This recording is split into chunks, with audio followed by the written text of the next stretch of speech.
gonna do? We're gonna bring out your TV, but you can't. We sold it. He already paid. Money back for the computer. We'll bring you the. That's awesome. Not a problem. Okay. All sorts of customers walk into the hardcore pawn shop, but not all of them come in peacefully. What's crazy is that Ashley often finds herself right in the middle of the chaos, and sometimes things get out of control. Here are the wildest times Ashley got attacked on Hardcore Pawn. Starting off this list is who comes into the pawn shop with her daughter, furious as hell. She claims that her daughter stole her mother's ring, brought it into the pawn shop and sold it. The lady tells the employee at the counter that she doesn't care what she has to do. All she wants is that they get her the ring. Even the employee at the counter is beyond surprised. I wonder what the lady is going to do if the ring is no longer in the pawn shop. This is my daughter. She stole my mama's ring. Okay. So I need you to do whatever you got to do. But Do you have your ID? sit here and tell me. You told me you brought it here, right? Yeah. It best be here. I don't have it. There's nothing What the I can hell do. we gonna do? Because I need my.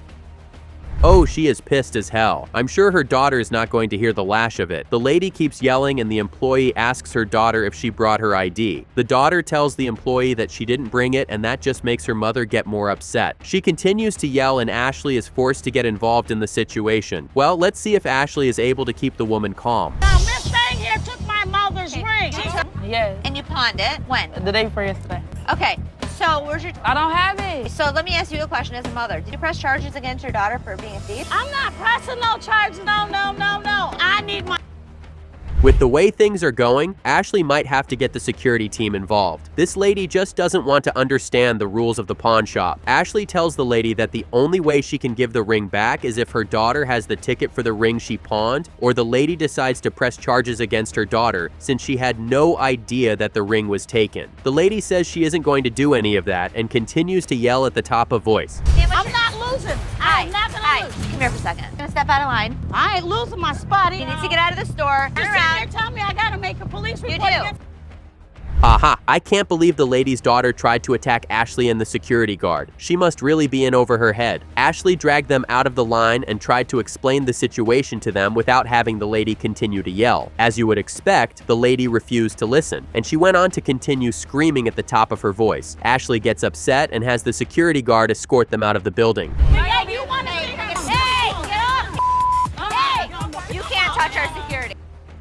Like I said, the lady's daughter is not going to hear the last of it when she gets home. Ashley is finally able to get the bodyguard to get them out of the building. But let's be honest, a thief is a thief. It doesn't matter if it's someone's daughter. The moment she took the ring without her mom knowing and decided to pawn it, she crossed the line. Well, let's hope the girl learns her lesson and her mother doesn't give her an ass whooping. I am here for the motorcycle. Okay. And I got this gift in German. How fitting, huh? Yeah, I wanted to get into something more valuable. That look on his face says it all. He was not expecting to hear that the piece he brought in was not made out of gold. Now this regular high-end customer walks into the pawn shop, and as usual, Seth is excited to see him. The customer says that he has a charm that he got as a gift in Germany. He wants Seth to help him make it into something more valuable by adding some more gold to it. Seth inspects the item and tells him that the item is actually not made of gold. Turnaround time is typically finding, setting, molding, the whole... The problem is it's like in... I Yeah, probably you're should have sent you're putting me in a bind. chance you can do it because I... Looks like Seth is in a tight spot. In order to make the item more valuable, it's going to have to undergo some serious work, and that is going to take at least 5 days. Here's where the problem is. The customer needs the item to be ready in less than 2 days. Seth explains that his jewelers have been super busy, but at the same time, he does not want to let this customer down. Let's see what decision he ends up making. Hey, Jeff, how busy are you? I'm pretty busy, man. All right, I just made a promise. Please? Okay. Just brought this in. Wants it made out of gold. That shouldn't be a problem. Because I need it by the end of the day. For real?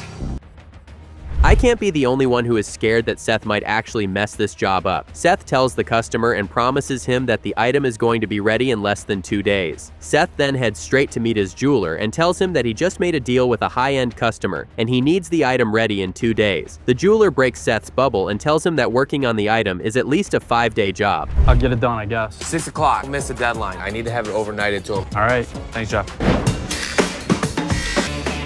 This is a huge job. Well, if his jeweler says he can do it, then I guess he can do it. Pulling this off is not going to be an easy task, that's for sure. Seth pleads with his jeweler and makes him understand that pulling this job is going to be good in so many ways. The jeweler gives some thought to it and tells Seth that he can pull the job off. For Seth's sake, I really hope the job can actually be pulled off. It's going to be a huge blowback if this comes crashing down.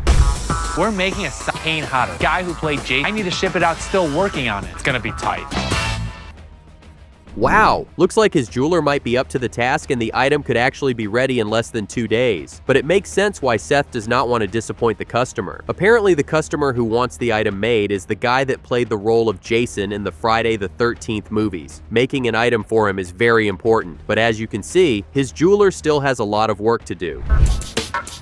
Hey, Seth, check this thing out. It'd be badass. What the that? Bunch, it was perfect. This doesn't look perfect to me, Jeff. Oh boy, getting that piece of gold back into shape is not going to be easy at all. Seth's jeweler takes a short break, and by the time he comes back to finish up the work, he sees that the item he was working on has been melted in half. He immediately tells Seth about the situation, and Seth is very upset. He tells his jeweler that he doesn't care how it's done. All he wants is that the item is finished. Guess what? There are just 4 hours left before the deadline. Were you by Jeff's desk When? today? Dad was. Were you back by Jeff's desk? Yeah. What were you doing on Jeff's desk? In a bar that I thought was things to make sure that the correctly. Do you know what you melted down? Haha, I can't help but laugh at Ashley's face right now. You can tell that there is fire on the mountain. Seth tried to find out who messed with the item that was being sculpted for the high-end client. Seth asks Ashley, and she says that it was Les who was around where the item was being worked on. Seth then asks Les, and he says that he used the piece of gold to test an item that a customer brought in because he thought it was a scrap. Was I supposed to know there? I didn't know about it. Session? Hell yes. Get it taken care of now. Work on it with Jeff. You only have a few hours to have him get his ass on. Do it.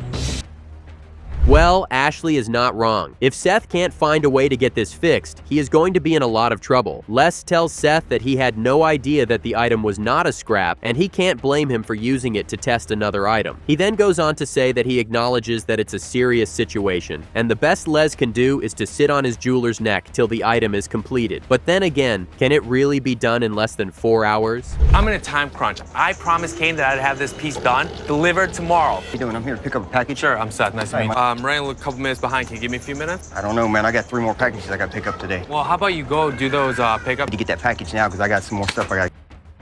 Looks like the moment of truth is here, and we are about to know if Seth is actually going to pull this off. A delivery guy comes to the pawn shop to pick up the item that the high-end customer wanted Seth to work on. He tells Seth that if he doesn't leave with the item, he won't be able to come back to pick it up because he has other deliveries to make. Seth begs him to give him more time, but the delivery guy says he only has a few minutes to spare. Let's see if the jeweler has been able to perform some type of magic. Jeff, What's how up? we looking? 15 minutes. No way. The guy's giving me like 2 minutes. I've got to put the bail on it. I'm working on it. 5 minutes. I can stall him a little. All right, well, get out of here so I can work. Hello? You can tell that Seth has never been in such a tense situation before. It's almost as if his entire life depends on this moment. He goes in to check on his jeweler, and the jeweler tells him that he needs another 15 minutes to finish up with the item. Seth tells him that all he has is 5 minutes because the delivery guy is starting to get very impatient. Seth then heads back out to talk to the delivery guy and see if he can stall him a little. So far, that doesn't seem to be working. Just give me a few more seconds. Man, I'm sorry. I got to get out of here. Listen, just give me 2 seconds. I'm leaving. I can't believe what's going on right now. The delivery guy is actually walking out of the pawn shop and the item is still not ready. Seth tries all he can to talk the delivery guy into giving him some extra time, but he just doesn't listen. He storms off and Seth starts to panic. He talks to Les about the situation and it seems like they are about to get into an argument. Shoot, could this really be the end of the deal with the high-end customer? What am I supposed to do? This package that's supposed to go out there? You guys should have taken care of it. Communicate with me. Tell me what's going on. There goes our client list. It was my deal. Is it your deal? But, hey, hold up. Thank you. You need to sign for it. I really appreciate it. That was one hell of a miracle. The universe was definitely rooting for Seth to seal that deal. As Les and Seth begin to argue, the jeweler storms out of his workplace and hands Seth the already finished custom item. Seth runs after the delivery guy and is able to hand it to him before he leaves the premises of the pawn shop. Man, that was one close call. I'm just glad Seth was able to make the deal work. Hopefully next time, he doesn't find himself in such a situation. Couple has a loan on a TV, and if the loan is due on a certain day, charge another month of interest the next day. So many times I've been a Customer, and as many times as That woman went from 0 to absolutely crazy in less than 2 seconds. Now here's what really happened. The couple came in looking to pick up their TV. They failed to pick it up on the exact day they were given, and an extra charge was added to their bill. Ashley explains the situation to the man, and she immediately turns it into a racial war. He tells Ashley that she's treating them horribly because they are black, and that just gets her really upset. Don't get it out there. This is why you talk shit. That woman went 0 to crazy in 2 seconds. I'm not gonna lie, that escalated pretty quickly. Seeing that the couple only wanted to create a scene and be violent, Les got involved and told his security to have them escorted out of the building. Now they pawned 2 items, a laptop and a TV. While the couple was outside, Ashley checked her computer and saw that the laptop had been sold while the TV was still at the pawn shop. She asked one of the employees to get the TV when this happened. Oh, she can't. Will you unpull it? Take all day taking the money, so why the taking all day? They're back in the store. You mother. Well, thank goodness for Les. This could have turned out to be worse than it already is. Now, while Ashley checked her system and saw that the TV was still available, the couple walked back into the pawn shop and started to yell all over again. This time, Ashley had to yell at them to get out, and this time she was ready to fight. Les didn't like the fact that they were threatening his daughter, so he told them that he would get the TV, but their laptop was already sold, and the best he could do was give them back the money. Is there a Kelsey that's getting stuff brought out right? Perfect. I know I lost my cool, but I have a right when I'm accused of playing favorite. Honestly, I'm just glad these guys are out of the pawn shop. Les gets the couple to calm down and instructs Ashley to hand them the TV. The laptop had been sold, so he gave them a refund for the money they paid. Ashley was very upset that they accused her of playing favorites, and she did not like that at all. Ashley made sure that it was the right TV she gave them, so they don't come back looking for some more trouble. Man, what a couple. Yeah, I was hoping you could help me out. Sure, what you got? I got a gold bar here. My dad left this, so he was always into having something to get about $30,000. It's white. White gold? Now that's a first. I never knew gold could appear in other colors. This customer walks into the pawn shop and tells Les that he has something that he feels is worth $30,000. Oh yes, you heard that right. He claims that his dad didn't believe in keeping things in the bank, so he decided to give him a gold bar. When he asked a couple of people, he was told that it was over 100 grams, and that's worth a lot of money. Well, let's see what Les thinks about the golf bar. Give me a minute, let me go check. Holy favor, come here a minute. This bar, look what happened. Almost 53%. Looks a little funny. I've never seen gold in this. No. That doesn't sound good. It's starting to look like the gold bar might not have any gold in it after all. Les takes the gold bar from the customer and goes in to run some tests on it. He uses his machine, and it reads that the bar is made of just 50% gold and a few other elements. Les asks one of the employees, and he says that he has never seen gold in that color before. Les wants to try to melt it to see if it's really gold. Gold melts anywhere from 1800 to 2000 degrees. So I'm gonna test it out. It's wrong. Ouch! Now, that is not good news to this customer. Now, Les initially used the analyzer to check if the bar was made of gold. It read that there was gold in it, but Les was not convinced. He then tried to melt it, and the bar was still intact. Les then came to the conclusion that the bar was made of tungsten, a very inexpensive metal that's not worth any money. Judging from the look on the customer's face, you could tell he was not happy to hear that. When you put the analyzing machine on it, it reads all kinds of chemical analysis, gold, silver, nickels. When you try to melt the tungsten bar, that you realize that it isn't, that's how you catch it. I'm really sorry. Good luck. All right, not a problem. Okay. I guess that ends that deal. Sucks to be in that guy's shoes, that's for sure. Les explained to him that he was not convinced when he used the analyzer, so he decided to try to burn the bar. If it were made of gold, in no second it would start to melt, but sadly, this piece of metal remained intact. He told the customer that the items were priceless and there was no deal to be made. His dreams of walking out of there with $30,000 went down the drain. Tired of your ass not giving my money. Homeboy, you not giving me my. I don't. You better get the f off me. I'm gonna feel. Excuse me. These guys sound like two brothers who always get into fights with each other. Now everything is going fine in the pawn shop when these guys start to create a scene. One of the guys is trying to pawn an item and the other guy sees him and gets mad. The first guy says that the second guy owes him money and he is trying to pawn the second guy's item so he can get some money. Ashley gets involved and she finds out that they are actually roommates. Imagine that. He tried to pawn my money off, but I want my. He owe me my. Okay, got that understood. Second of all, what's your name? Steve. Steve. What's your name? Angelo. Angelo Steve. Is that his? No. Man, we just trying to handle it ourselves. Ha ha. Now Ashley feels like their mom. This is just hilarious, I'm not going to lie. So Ashley gets involved and tries to settle the whole situation between the two guys. Seeing that they just want to keep yelling and arguing with each other, Ashley drags them outside of the pawn shop and tells them to stop acting like kids and then figure out the situation. When they came to a conclusion, they could then come back into the pawn shop and she would be more than ready to listen to them and help them out. If you guys go figure it out, then come back inside, okay? Until then, I don't want to hear your arguing. Grown men, not go on. All right. I ain't playing. You better. Hey! Are you 3? Well, at least they aren't acting like kids in the pawn shop anymore. I still find it funny that they actually started to fight again in the parking lot, even after Ashley told them to stop acting like kids. I have a very strong feeling that they are going to continue with the fight when they get back to their room. Oh well, as long as it's not done in the pawn shop, I'm sure everyone is going to be happy. Now let's see what happens next in the pawn shop. This here is Gina. Gina. So how long you been? Well, she was, and he kept her in the office, a nice conversation piece 3 years ago. Sorry to hear. Yeah, things I wasn't just gonna let go. My wife, not a big fan of Gina.